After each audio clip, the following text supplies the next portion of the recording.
Experiencing mobile data problems with Ultra Mobile? Don't worry, you can likely fix it yourself. Three simple solutions often resolve the issue: APN refresh, network mode adjustment, and SIM reseat. These steps address common problems like incorrect data routing, network incompatibility, and SIM card connectivity issues. As of October 2025, these remain effective first steps for most users. Ultra Mobile's app includes a fixed data feature that automates these steps, but manual fixes are still helpful. 70 to 80% of issues can be resolved with these fixes. First, perform an APN refresh.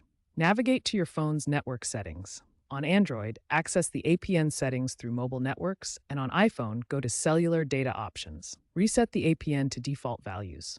For Ultra Mobile, the standard APN is Internet or VZ Winternet, inherited from Verizon. This clears software-induced errors that block data access. Next, adjust your network mode. In Cellular Data Options, toggle between automatic and manual modes. Try forcing LTE only or switching from 5G Auto to LTE to resolve compatibility issues. This ensures your phone uses the right cellular technology, preventing data drops caused by mismatched modes. Finally, perform a SIM reseat.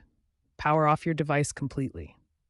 Use the SIM eject tool to remove the SIM card from its slot. Wait 30 seconds to clear any hardware faults, then reinsert the SIM and power on. This resets the physical connection and can fix signal issues by clearing ghost registrations.